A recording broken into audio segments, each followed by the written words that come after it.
دعائے روز اول۔ اللہم صل علی محمد وآل محمد وعجل فرجہم۔ اللہم اجعل صیامی فیہ صیام الصائمین وقیامی فیہ قیام القائمین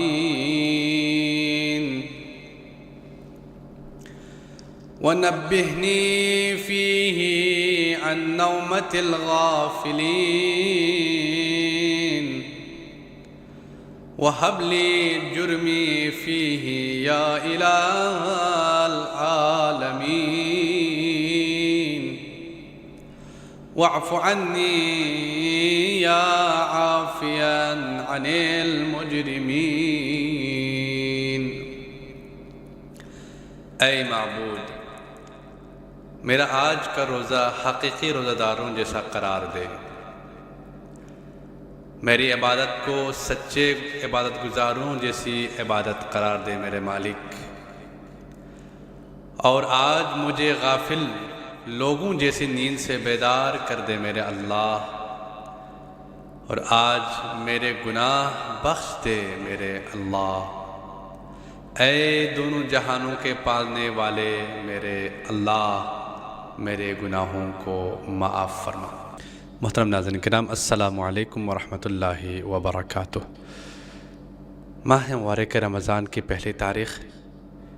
یہ ماہ مبارک رمضان اپنی تمام تر رحمتوں، برکتوں اور مغفرتوں اور فیوز و برکات کے ساتھ ہمارے درمیان آ پہنچا ہے۔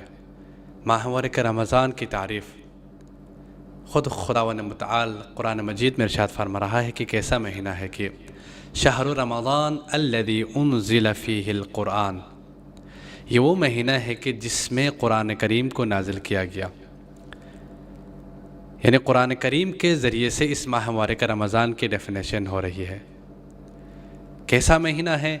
ایک ایسا مہینہ ہے کہ جس میں قرآن کو نازل کیا گیا۔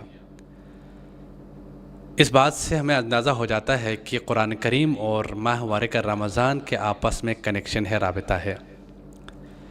ماہ مبارک رمضان میں قرآن کریم کا نزول ہونا، ماہ مبارک رمضان کی تعریف قرآن کریم کے ذریعے سے یہ تعریف ہونا، یہ سب چیزیں ماہ مبارک رمضان اور قرآن کے آپس میں تعلقات اور رابطے کا ثبوت ہے۔ کیوں نہ ہو ماہ مبارک رمضان اور قرآن کریم کے درمیان رابطہ، معصوم فرماتے ہیں کہ ہر چیز کے لیے ایک بہار ہے۔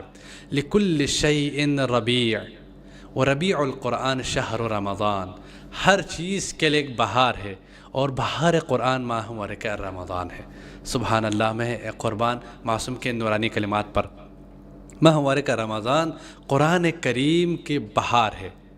قرآن کریم اسی مہینے میں زیادہ سے زیادہ ہمیں ماہ مبارک رمضان میں قرآن کریم سے متمسک رہنے کی ضرورت ہے، قرآن کریم سے استفادہ کرنے کی ضرورت ہے، قرآن کریم کی تلاوت کرنے کی ضرورت ہے زیادہ سے زیادہ۔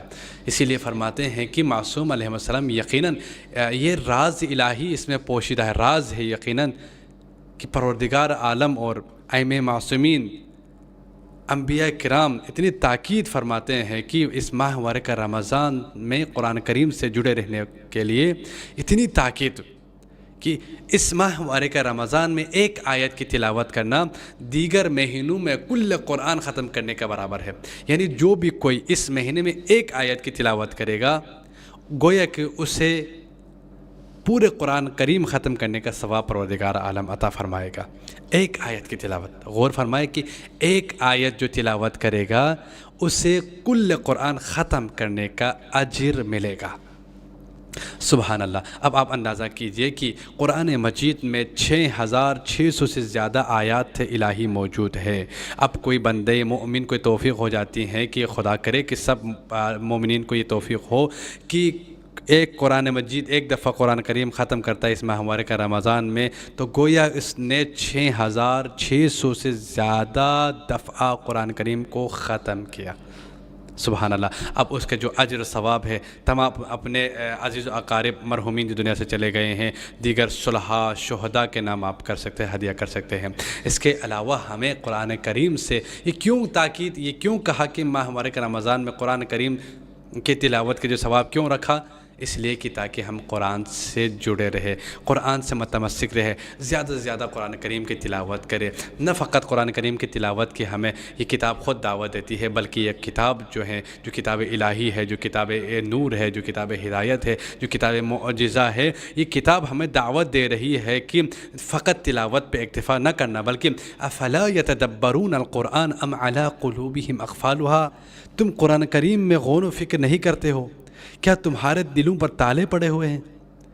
یہ کتاب ہمیں دعوت دے رہی ہے غور و فکر تدبر کرنے کے۔ اس ماہ مبارک رمضان میں تلاوت کے ساتھ ساتھ ہمیں چاہیے کہ ان آیات الہی میں غور کرے، تدبر کرے، فکر کرے کہ پروردگار عالم ہم سے کیا کہنا چاہ رہا ہے۔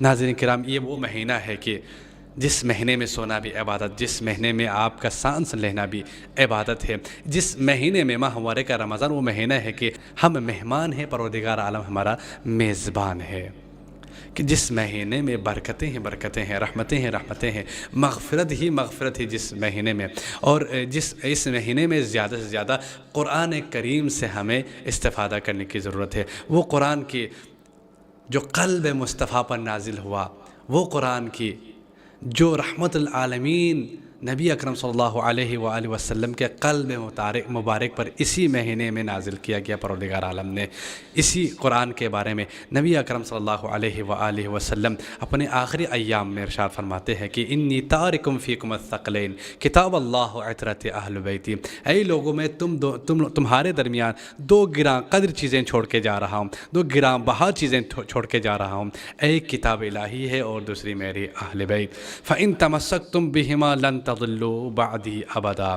نتیجہ کیا ہے ان سے جڑے رہنے کے، ان سے رابطہ رکھنے کا نتیجہ کیا ہے؟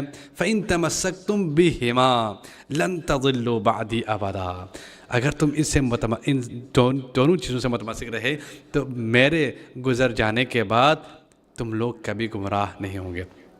ماہ مبارک رمضان اور قرآن کریم کے آپس میں کیا کنیکشن ہے، کیا رابطہ ہے، اس سوال پر انشاءاللہ آنے والی ویڈیو پہ ہم بات کریں گے۔ اس دعا کے ساتھ میں اختتام کروں گا کہ پروردگار عالم آپ اور ہمیں اس ماہ مبارک رمضان میں زیادہ سے زیادہ قرآن کریم سے استفادہ کرنے، قرآن کریم سے جڑے رہنے اور قرآن کریم کی آیات کی تلاوت کرنے، اس پر عمل کرنے کی توفیق عنایت فرما۔